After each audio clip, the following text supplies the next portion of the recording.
आरंभ हेबो चारिधाम यात्रा। 6 मास पर खुलिला गंगोत्री और जमुनेत्री मंदिर। तीर्थयात्री लागू होला कटकड़ा। खोलिला गंगोत्री जमुनेत्री धाम। आरंभ हेबो पवित्र चारिधाम यात्रा।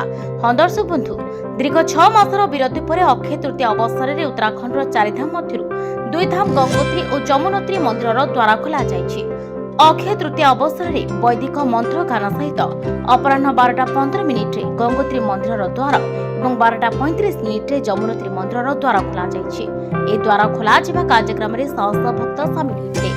मंदिर द्वार खोल समय भक्त माने मंत्र पाठर एक धार्मिक परिवेश सृष्टि होता।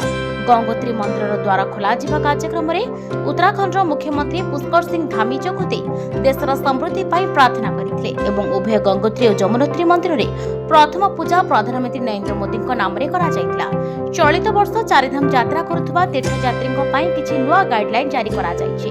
एथिरे मंदिर भीतर फोन और कैमेरा नेबा उपरे प्रतिबंधक लगा जायतिबा बेले प्रथम थर अणहिंदुक प्रवेश उपरे मध्य कटकड़ा जारी करिसेंति राज्य सरकार। तेबे बद्रीनाथ केदारनाथ और गंगोत्री मंदिर में अणहिंदु माने प्रवेश करि परिबे नाही। सेहिपरि गंगोत्री कमिटी पक्षरु स्पष्ट करा जायछि जे अणहिंदु माने मंदिर परिसर में प्रवेश करिबा पई पंचगव्य सेवन करिबे। अन्यपटे जमुनेत्री मंदिर कमिटी तरफ सेपरी कौनसी कटकड़ा लागू करा जाय नाही।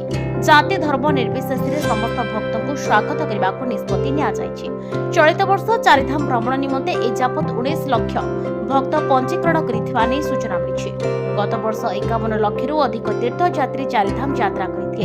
तेज आज गंगोत्री और जमुनेत्री मंदिर द्वारा खोल जाइथिबा बेले आसंता एप्रिल 22 रे केदारनाथ और एप्रिल 23 रे बद्रीनाथ मंदिर खोल जिवो बोली जणा पड़िछि।